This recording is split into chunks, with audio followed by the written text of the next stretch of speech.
Okay, so welcome into the shop. It's great to have y'all here. Very excited about this build. Real quick, just getting into this, I filmed this a while back, this bench seat, before we painted the Argosy. It was a while ago when I filmed this.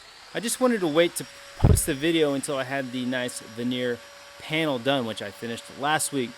Now, this build is comprised of three main components: a frame, which is the start of this video, the seat area, which is the bench seat, and then the curved backrest that goes around, and then this really nice front veneered panel that's going to be made of Cortison red elm. So I'm using a Festool domino, which is basically floating mortise and tenon joinery, gluing that up. I want to use mortise and tenon joinery in this frame to make it strong. It's going to get shaken down the road and beat up pretty good, so I want to make sure nothing is going to work itself apart. As I glue this up, I'm also going to screw it in from the top. There's two reasons for that. One is it'll add a little strength, and two, I don't have to worry about clamps. I can screw it in and just keep working on it.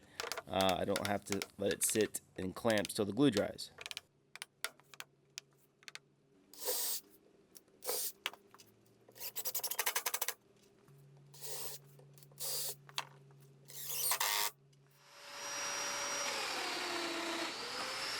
So what we're building now is actually the back frame. So the front piece that you just saw me put together is the length of the front of the bench. It'll go in front of the freshwater tank. There's a 37-gallon freshwater tank in here. This will straddle it on the back side. And then what we'll do is make three cross pieces that'll bring that front frame and this back piece together as one whole part. You can see that happen here. I actually made a mistake in building this. If you look closely, you'll see some of the mortises that I had were in the wrong spot. I actually went to the whole process of gluing it together and realized that I had mortised it all upside down. So I had to pull it apart and mortise it real quick and get it back together.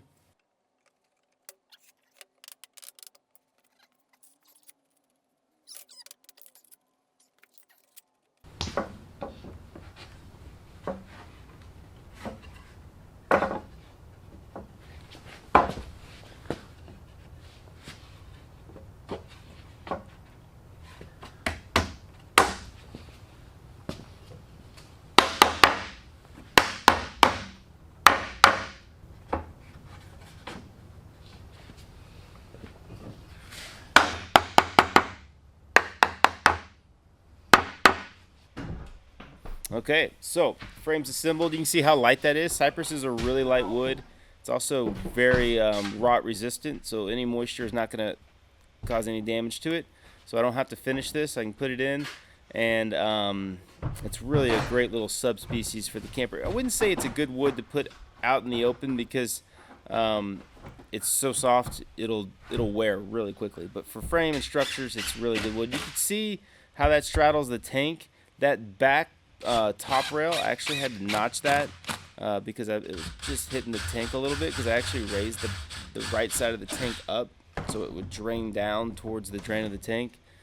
So it didn't quite clear. So I ended up adding this little cleat on the back. I just put some aluminum on the back side of a board and riveted it on, and that'll add a little strength on the back of that bench. So if I'm standing on it, or if there's a bunch of people sitting on it, I was a little worried that back rail, you can kind of see the notch. A little worried that might break if too much pressure got put in the right spot.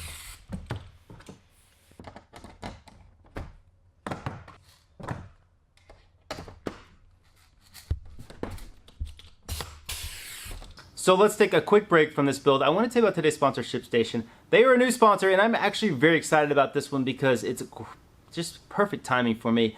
I told myself in 2021 that I would get my online store back together. So if you go on my store, you can buy the larger ticket items, but the smaller stuff like the cutting boards are all sold out. They've been sold out for a couple years now because I just don't have time to work on them. Those are back online. I'm going to tell you more about that here in a little bit, but first I want to tell you about how ShipStation is going to help make this process easier. So ShipStation is the leading web-based order management and shipping software. No matter how much you sell, ShipStation is super easy to manage and ship all your orders from your sales channel faster, cheaper, and more efficiently. So no matter where you're selling, Amazon, Etsy, ShipStation will funnel all your orders into their integrated system, and then you can manage, fulfill orders from there and from anywhere really. You can even use an app on your cell phone to fulfill orders. So one of my favorite things about ShipStation is how it helps small businesses obtain rates that only usually the larger Fortune 500 companies get. If you're a small business and you don't ship a lot, it can get real expensive. And ShipStation helps you access those lower reserved rates So it helps you save quite a bit of money. And ultimately, you'll be spending way less time on handling the shipping and more time on growing your business, because this is one of the reasons why I stepped away from the cutting boards, was just the back end of fulfilling orders. It's just kind of a lot of work. So I'm really excited to have ShipStation on board to help me out with my small online store. Hopefully we'll be able to get product out to you guys quicker and sooner. ShipStation is offering my viewers a 60-day free trial. Just use promo code AndyRawls. That is 2 months of stress-free, no hassle shipping. Just go to ShipStation.com, click on the microphone at the top of the page, enter the promo code AndyRawls, and make ship happen. So a big thanks to ShipStation for sponsoring the video. Link is in the description. This here is the Jake cutting board. So this is one of the cutting boards on my website. It's named after my brother-in-law because I made it for his, I think, a birthday or a Christmas present, and I loved it, and it got such good feedback that I started selling it, and I've actually sold quite a few of these. A single board, no glue up in this. It's got a cool hand-carved detail on the handle. This is a great little board for, I mean, you can serve cheese on this, a little cheese meat board. I have one in the house that I make I cut up limes and always make cocktails with, so this is a very useful little cutting board to have in the kitchen. This one doesn't have it, but it has a hole with a leather strap so you can hang it. This is on the website. So what we're gonna do is kind of a pre-order deal. I haven't quite decided how many I'm gonna do yet, but if you order on this pre-order, you're gonna get one with my brand, which is standard, and then I'm gonna sign it as well. So here's your chance to get a really awesome handcrafted cutting board that's signed, something cool from here in the shop. And I'm excited to have this store back up and running. There's also a round one on the website. That is a part of it as well. So you can pick between this one or the round one. And I'm gonna keep adding more inventory as we go, upgrading that. So stay on the lookout. Big thanks to ShipStation. Remember, promo code AndyRawls, you get a free 60-day trial. So if you have an online store, there's no reason why you shouldn't try it. Let's get back to this build. So the next step is the bench seat. This is the pattern from the queen bed, or from the bed I made in the rear of the camper. I can't remember, but I do think I tweaked it a little bit on the fit, but for the most part I was able just to use it the way it is. So I've just got a router bit on my little trim router that's got a top bearing, and it'll ride on that pattern, and it'll copy it onto my sheet of plywood. I'm actually going to go through 3 pieces. I'm going to make 3 pieces just like this. So there's quite a bit of plywood to use in this build. Unfortunately, I built this when plywood hadn't gotten super expensive. But you know, there is some waste, and eventually I'll use it. I save the plywood and put it in my kind of drop-off bin. So you can see how well this seat just fits on there. I'm just testing the fit. And the next step for me is going to make the back rest, which is obviously curved around the camper. It's a difficult thing to build, and it's going to start by making both a bottom rail that'll sit on that bench piece, and then a top rail that'll sit right up below those windows. So those are just basically 2 curved rail pieces that are going to be kind of the start of this back rest. So again, like I said, I'm making 3 of these, and that's why, because the 2 rail pieces, I'm just copying it and making it right out of a full piece again. And then I'm going to come back and cut out kind of a 6-7 inch width. Johnny again showed up in the shop. I thought it'd be cool to let him try to make some cuts. For a pretty safe cut. I'm not going to let him hold it, but that little laminate router is not, it's pretty easy to handle. Get it! High five! And look, you got dirty. Look all that sawdust on you. Yeah, just do a little wipe. There you go, bud. You just used a router for the first time. Was that fun? Yeah. All right. All right, so I think I'm cutting maybe 5 or 6 inches here. So this is going to be that bottom rail. So I'm just using my combination square and tracing it out. And then I'm going to come with a little handheld jigsaw and cut that out. I'm going to do the exact same thing for the top rail.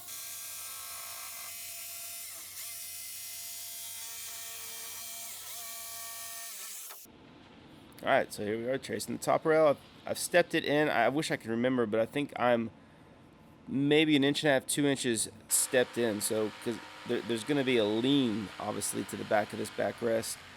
So the bottom rail needs to be a little bit wider than the top rail, and when we put the ribs in, they'll kind of taper up and create a little bit of lean in that backrest. It'll make more sense as we get further into it. So here I realized that it wasn't an exact match on the inside curve, and I need the exact same reveal all the way around between that top and bottom, or else my ribs are going to be a pain. They're not going to line up. Everything's going to kind of be off. So I just got a little piece of scribe here. It actually lines up to the straight part, so as I come around this curve, I'm hitting that straight part and cleaning it up. doing that on the same side. And you'll see here as I trace this line around the difference and how this is kind of correcting the difference in the radius and the curve between the top and bottom rails.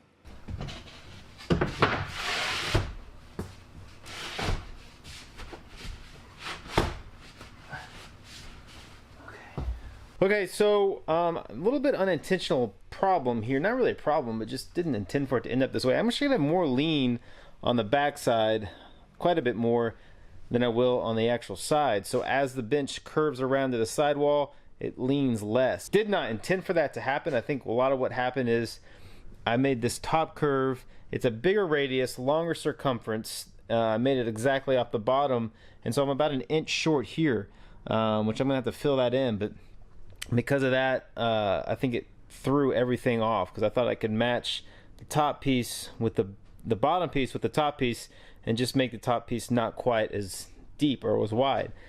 It doesn't really work that way because you're working with a whole different curve. It actually gets almost an inch longer from this point over to that point than it is from the bottom because of the way the outside walls kind of curve out. So there's a lot going on, and my brain is just starting to kind of lose control of it all. But I think at this point what I'm going to do is just make specific ribs for specific parts of the curve and just go from there. Okay, so I basically ended up having, like I said, to make each rib kind of they weren't individual. There was two sets, so one for each one across from each other was a match. So I just would I would mark it off on the ribs, go in the shop, cut the taper, and then come put it in. And then I traced them all onto the two top and bottom rails and numbered them. And then I took it into the shop and assembled it.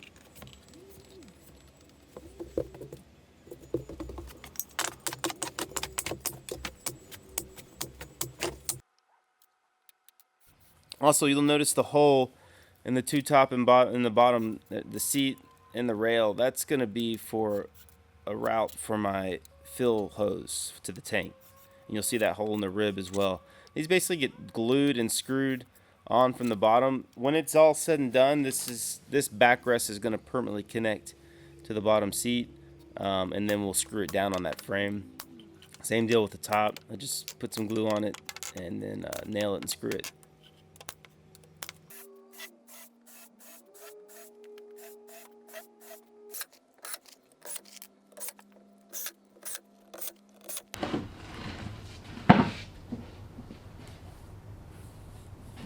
So now I've got to skin the back of it. Obviously the middle section is super easy because it's straight. So I just cut out, I'm going to make, obviously two seams, two joints where those curved parts come in. I'll go ahead and put this piece on first. You can see how it kind of hits halfway on one of those ribs on each end. That way I have a spot for my mating piece to come in. This will get nailed on and glued. I don't put any screws in it. Don't really want to have the look of screws in the back, although there's going to be cushions on it. You're still going to be able to see it, so we'll just go ahead and nail that.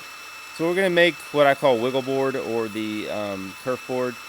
I did this on the queen bed too. It's basically it's a long process of just making saw kerfs in the backside, and then I made this piece pretty wide because it's going to angle as it curves, so I can't make it the exact width of the seat back. I need to make it wide so it overhangs, and then I can come back and trim it once I get it all attached. One thing with kerf board is you want to make sure you make practice boards. You got to get that setting, depending on your plywood, you got to get the setting, the height of your cut just right. If you cut too far into your veneer, it's going to kink or crack real easily. If you don't cut far enough, it's not going to bend well. So I would recommend, if you're going to do this, just get a little piece and test it out and get your saw blade set just right, and then make sure that every cut you have pressure down on the blade so you're getting repeatable cuts, because there's going to be times when that plywood wants to lift off the table and you're not going to cut deep enough. So like I said, this gets glued and just nailed on, and then once that glue sets, we'll come back and trim it all up. It's really actually pretty cool looking from the back side, the way those kerf marks kind of wrap around and angle.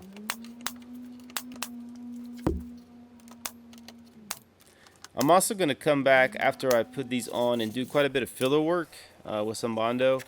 It's a great thing that this is paint grade. I can come in and kind of just skim it and make it a little bit smoother curve than if I didn't do that.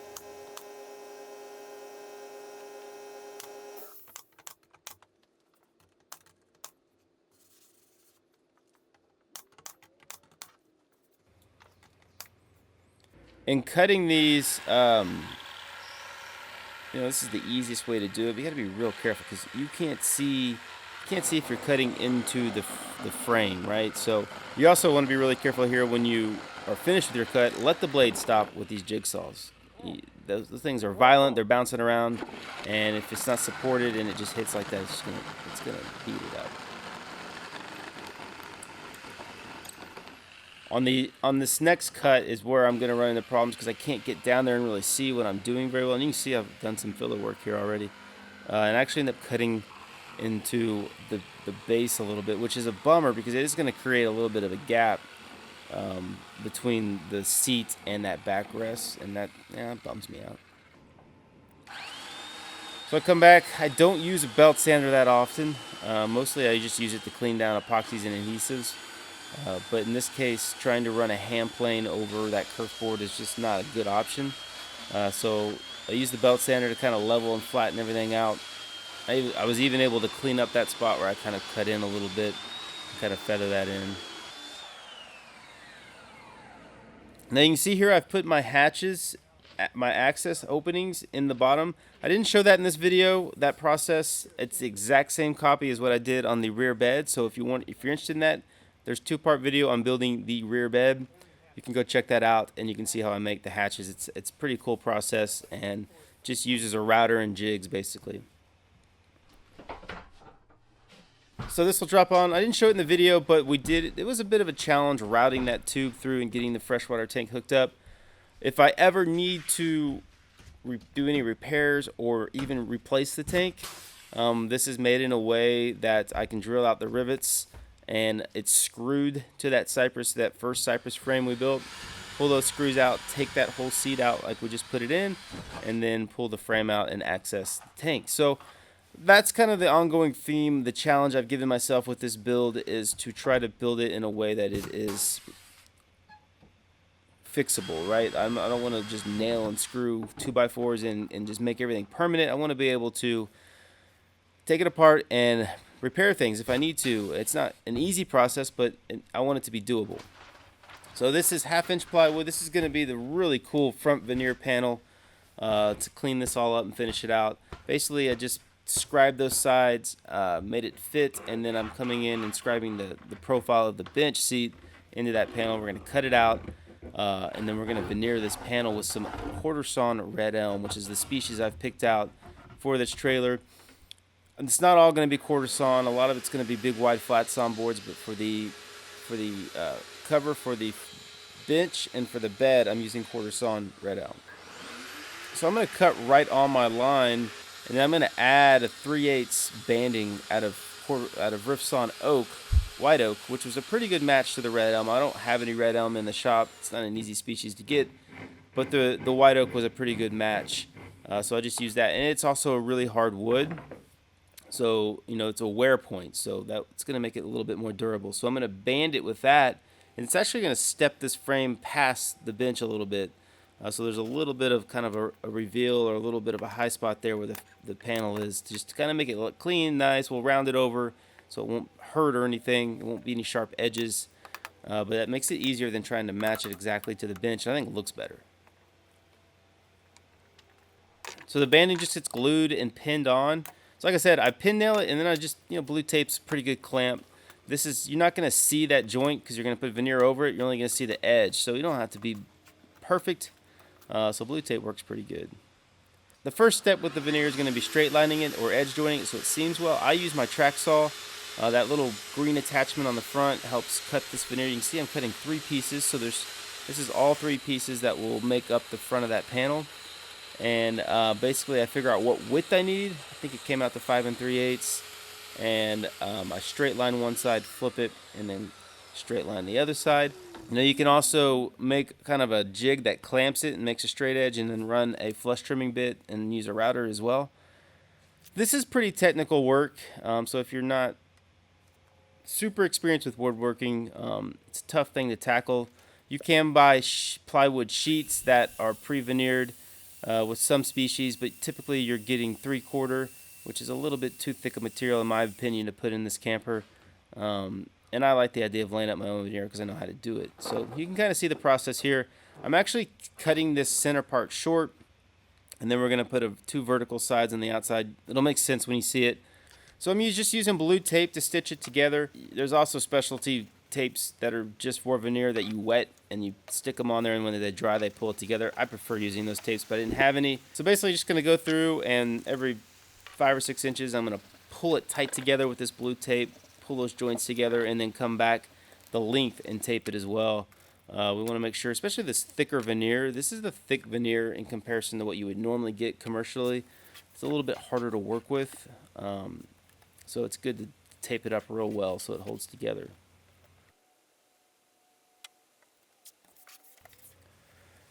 Alright, so scoring the ends, I'm going to do this cool little kind of transition here. This is, I usually cut it with a knife. Like I said, this veneer is a little thicker, so that's giving me a little trouble. A veneer saw would be great. Don't have one. But basically, I'm making this look like the sides have a leg. You can see this is so the grain's kind of going in opposite directions. So this piece is going to go vertical.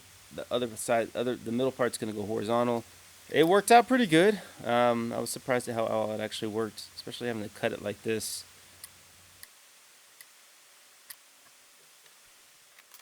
So I take it to the vise, and I've got a little bullnose, Stanley number 90 bullnose plane that can kind of get in tight spots. And you want to be real careful here because you can mess things up real quick. I'm just making a few passes trying to square up that edge because the knife I did cut a little off square. So I try not to do too much, just enough to get it to fit right. I kind of go back and forth and test my fit. You can see it fits really nice. It worked out great. So we'll tape this together, and then we'll start spreading glue.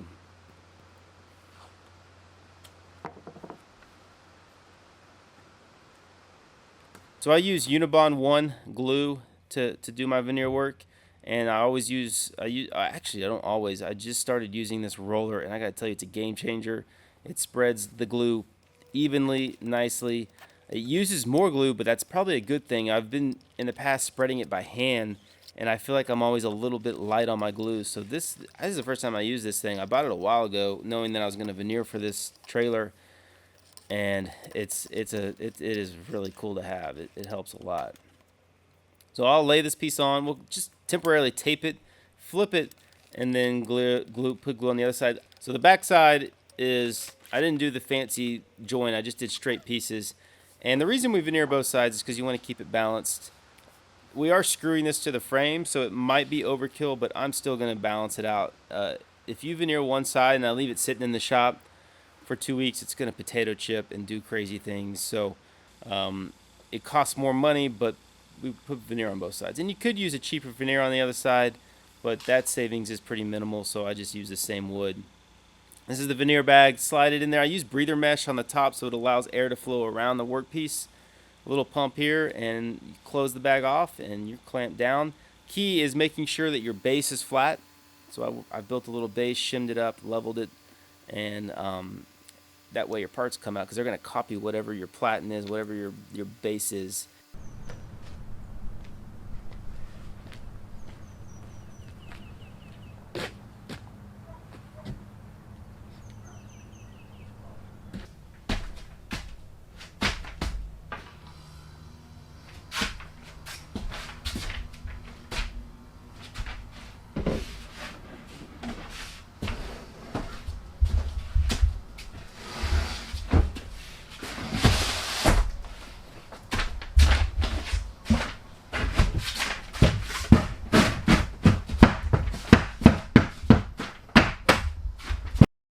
Okay, so there it is, all done. Looks really nice. This thing came out looking really good. So the idea here basically is to have a straight, I wanted it to be straight. You'll see a lot of Airstreams or Argosys where the bench actually wraps around and continues on the side. I just wanted to cut it and it to be straight, and then the table is actually going to be a full width table that has leaves that fold down that allow you to access and go back there. And then this will convert into the bed as the table will drop to bed height, or to the bench height, and become, about a 4 foot wide, I don't know, maybe 4 foot wide bed. The veneer looks amazing. I love that Cortison red elm. When we put finish on, it's going to look even better. You've got the 3 hatches. These are going to end up getting hinged. So are the back rear hatches, and then I'll probably put some kind of puller hardware. So what you'll be able to do is kind of probably hinge it up this way, and it'll fold all the way down. And then you can get in here, you can access your water pump, your trailer lights, you can drain your freshwater tank, and if you needed to, you can store some things in bags in here. So you've got that bin, which is a good little storage. So this one as well will hinge, and put some kind of hardware on these. I just haven't figured out what I want to do yet, but it'll fold back, and then you'll have a little bit of storage in here. Maybe I'll put my fly rods in here. I don't know. You can put a lot of different things in here. I did put a piece of angle iron. This is aluminum angle iron in here, just to give you some strength, because a lot of your weight's going to be right here. So I wanted something to give it some rigidity instead of just a 1/2 inch sheet of plywood sitting there holding up all that weight on that span. So there's that hatch, and then this is the same as the other side. It is fully open, so you can store quite a bit of stuff down in there, whatever you might need. And you've got wires there. That's going to be sensors for tank level monitor. Still haven't hooked that up. Still have to make the top shelf, so that's going to be a fairly complicated little build. I want to do a video on it. We're going to do some bent lambs, and probably going to extend it out a little bit. Haven't quite nailed down the design on that, but obviously it'll cover the top of the plywood here, cover all that, and make a nice finish out, and then a curtain rod will go right along this edge, so you'll have curtains. This and the bed are two complicated parts of the interior, and those are behind me now and done, and I'm happy with how they look. The bed has the exact same matching panel. It's a little messy back here, but you know, this is going to look a lot different when it's all done, because there's going to be a wall basically where that toilet is, and then a wall right here. So you're basically walking through a narrow path to get in there, but you got to appreciate that veneer panel. Looks so nice. We got a mattress on it. I mean, it is a big, giant 90 inch long by 60 inch wide sleeping surface. Okay, so that wraps it up. I hope you guys enjoyed it. It just looks awesome. I'm excited to be at this point. I'm excited to start on the bathroom. Stay tuned for that. Remember, go get yourself a cutting board. I think I'm going to do a run of about 15 to 20, be hand signed by me, so be pretty cool, I think. Also, help support my channel. If you have a small business, go head over to ShipStation and use the promo code and get your 60-day free trial. Helps me out, and it gives you an opportunity to try out a really cool product. Thank you guys for tuning in. Leave me a comment, let me know what you think, and we'll see you next time.